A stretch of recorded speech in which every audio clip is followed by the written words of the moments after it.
Hey everyone, it's Joy here for Honeybee Stamps. For my project today, I used products from the brand new release, the Spooktacular release, and my inspiration was a haunted mansion. So I'm using the Layering Vintage Labels die. This is the largest piece here, and that's what the die looks like. And then I'm going to use the second largest as well. I am die cutting this from some black cardstock, so I'm going to tape this down with some low-tack tape and run that through my die cut machine. Then I have some paper off to the right, some patterned paper. This is the freebie that would come when you guys placed your order. And it's double-sided A2 size cardstock pieces. But if you didn't get this, you could definitely use some of the Spooktacular paper pads. I think they're 6 inches by 8.5 inches. So obviously any kind of pattern paper will work. I am die cutting the center out of this with the next size larger in that Layering Labels die. And I want to keep that back piece as well because we're going to be using that. Then from the die set, A Little Spooky, I'm die cutting books, the candelabra, candles, flames, and the skull. We're going to do some Copic coloring.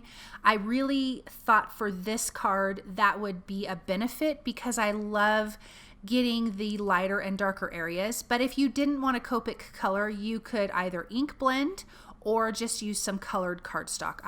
Any of those ways would look absolutely beautiful.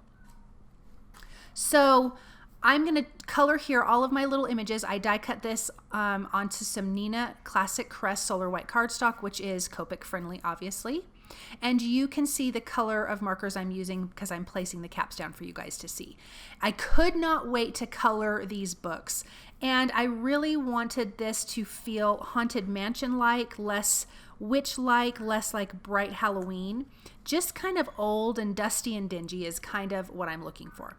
I did take some low-tack tape to mask off the books above just so I could kind of keep my lines straight when I'm coloring, if that makes sense. So we've got that first book, which I wanted it to look a little black. Then I brought in this green combination that I have not used yet. I bought these Copic markers a while back, probably 8 or 9 months ago. And I'm just using this color combination now, and it is so perfect for these books. So I'm going to blend this out, and then the next color is going to be like an orangey kind of brown, and I wanted it to feel like a leather book. So I'm just going to color this, and this is quick coloring, you guys. You can tell I'm just flicking in from the edges, starting with the darkest color, then I'm coming in with the medium color and blending over, and then the lightest color, and then I tend to do this one more time. I feel like I get the best results when I do it twice, but I think that's just a personal preference. Then the next color is going to be kind of a grayish white, which I'm also going to use for the skull as well, and that was a lot of fun to color. The candles were a lot of fun to color. I did die cut the candelabra from white cardstock, but that was a mistake because I'm actually going to die cut that from black cardstock. So ignore the white one because I am not going to color that. I just want to have like a solid black for that. Okay, then we have 2 more. I'm going to do a black one and then another green one. So there's quite a few books on here. I think there's 6 books stacked, and I just love the detail on them because these are etched dies. So when you die cut, you're also going to get these embossed features, which is really, really fabulous. Okay, let's finish out this last one with that green combination one more time. And then we've got this great, fun stack of books that totally belongs like in a haunted mansion. Okay, we've got the skull here. So I'm going to use some sea colors for the eyes and nose. I just want it to look a little bit darker in there. And then that same light kind of bone color. It's not really, like a light gray, but kind of a bone color as well. I'm going to bring that in for the rest of the skull. So I'm using some W's. I've got W5. I believe I used W5, 3, and 1 for this. And I'm just tracing some of those etched lines. And with that W3, I started coloring too much over it. And I'm like, oh no. But I brought in the W1 and went over it. And because it's so light, it's kind of like a blender. And it just kind of lightens up that other darker color. So I was able to fix that.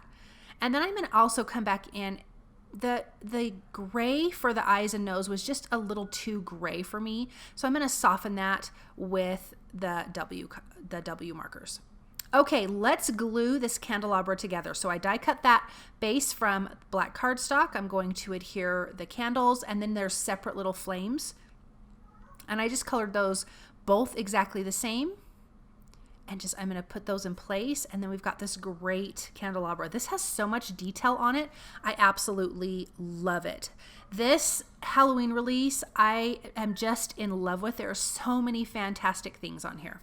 Now, you can't really see this in the pictures too much, but I did use a Spectrum Noir gold sparkle pen just to add a little bit of detail. So when you shine it, when you tilt the card in the light, you can see it just a little bit.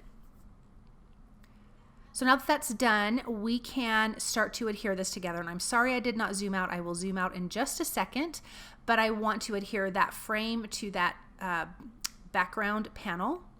And I want to pop up that die cut one with some foam tape because I do want that to have some dimension. And I love how dark and spooky this background feels. And this is without doing any ink blending or anything like that, just some patterned paper and some regular cardstock.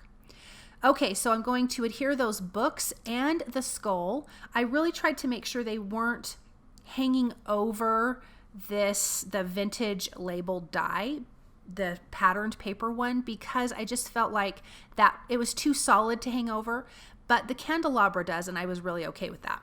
But I am going to pop this up with foam tape, and I did end up having to put a second piece of foam tape under the candle that's hanging off because there is already foam tape behind that panel, if that makes sense. So I'll show you that in just a second. So I'm just going to place that there.